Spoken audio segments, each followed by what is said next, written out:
ఇప్పుడు చూడండి. ఇది మన యొక్క ఎంటైర్ కీబోర్డ్ అనమాట. ఓకే. సో, మీ యొక్క ల్యాప్‌టాప్‌లో చూసుకుంటే, ఈ కింద మనకి ఏదైతే కనిపిస్తుందో, ఇక్కడ మనకి కీబోర్డ్ ఉంటుంది. అలానే ఇక్కడ మీరు చూసారా? దీన్ని మనం ట్రాక్ ప్యాడ్ అంటామనమాట. ఓకే. ఇక్కడే మన యొక్క చేతిని ఇలా కదుపుతుంటే, మన యొక్క స్క్రీన్‌లో ఇది ఉంది కదా! దీన్ని కర్సర్ అంటాము, లేదా పాయింటర్ అంటామనమాట. ఇది ఇలా మూవ్ అవుతుంటుందనమాట. ఓకేనా? ఈ యొక్క ట్రాక్ ప్యాడ్ గురించి తర్వాత మాట్లాడుకుందాం. ఇప్పుడైతే ఈ యొక్క కీబోర్డ్ గురించి డిస్కస్ చేద్దాం. ఈ కీబోర్డ్‌లో మీకు ఆల్రెడీ తెలుసు. 1-9 అండ్ అలానే 0 ఈ యొక్క 10 నంబర్స్ అయితే ఉంటాయి. అండ్ అలానే ఏ నుండి జెడ్ వరకు మన యొక్క ఆల్ఫాబెట్ క్యారెక్టర్స్ ఉంటాయి. అండ్ కొన్ని సింబల్స్ కూడా ఉంటాయి అన్నమాట. వాటితో పాటుగా మనందరికీ తెలుసు కదా, క్యాప్స్ లాక్, షిఫ్ట్ ఇవన్నీ ఉంటాయి అన్నమాట. అండ్ వీటితో పాటుగా టాప్ రోలో మనకు వచ్చేసి ఫంక్షనల్ కీస్ అంటారనమాట. ఇక్కడ మీరు చూసుకుంటే F1, F2 ఇలా 1 నుంచి F12 వరకు మనకు ఉంటాయి అనమాట. వీటిని ఏమంటాం అనుకోనంటే ఫంక్షన్ కీస్ అంటాం. ఓకేనా? అలానే ఈ చివర్లో చూసారా? ఇక్కడ మనకుంది చూసారా? దీన్ని మనం ఏమంటాం అనుకోనంటే ఫంక్షన్ కీ లేదా గ్లోబ్ కీ అంటామనమాట. ఓకే. మ్యాక్‌లో దీన్ని మనం ఏమంటాం అనుకోనంటే గ్లోబ్ కీ. ఇక్కడ మీరు చూసారా? గ్లోబ్ అనే సింబల్ ఉంది కదా! సో, ఇది మనకొచ్చేసి గ్లోబ్ కీ అంటామనమాట. అంటే దీని యొక్క ఉపయోగం ఏంటి అనుకోనంటే ఈమోజిస్‌ని మనం ఉపయోగించుకోవచ్చనమాట. అది ఎలా అనేది మీకు తర్వాత చేసి చూపిస్తాను. ఇప్పుడైతే వద్దు. అయితే ఇక్కడ మీరు ఫంక్షనల్ కీస్ చూసారా? ఆ ఫంక్షనల్ కీస్ ఎన్నున్నాయి మనకి? F1 నుంచి F12 ఉంది కదా! వీటి మీద సింబల్స్ ఉంటాయి చూడండి.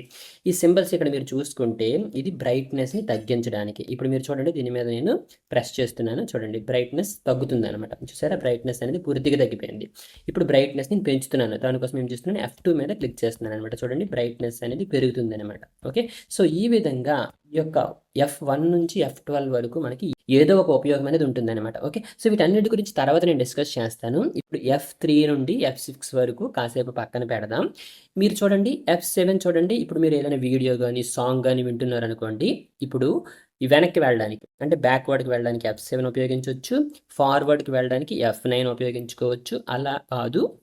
అలా కాదు పాజ్ చేయాలనుకోండి, వీడియోని లేదా ఆడియోని పాజ్ చేయాలి అనుకుంటే F8 మీద ప్రెస్ చేస్తారనమాట. అలా కాదు, ఒకవేళ మీరు సౌండ్‌ని తగ్గించాలనుకోండి, దీని మీద ప్రెస్ చేస్తారు. ఓకేనా? F10. ఓకే. F10 ఏంటంటే మ్యూట్. చూడండి, మ్యూట్ అవ్వడానికి అనమాట. చూడండి, సౌండ్ మ్యూట్ అవుతుంది. అలానే F11 వచ్చేసి సౌండ్‌ని తగ్గించడానికి. అలానే F12 వచ్చేసి సౌండ్‌ని పెంచడానికి అనమాట. ఓకేనా? సో, ఈ విధంగా ప్రతి ఒక్క ఫంక్షన్ కీస్ కూడా ఒక ఉపయోగం అనేది ఉంటుంది. ఇప్పుడు నేను మీకు F3 నుండి F6 వరకు చెప్పలేదు కదా! వాటి గురించి నేను తర్వాత డిస్కస్ చేస్తాను. ఓకేనా? అలానే ఇదే టాప్ రోలో లెఫ్ట్ సైడ్ మనకొచ్చేసి ఎస్కేప్ ఉంటుంది.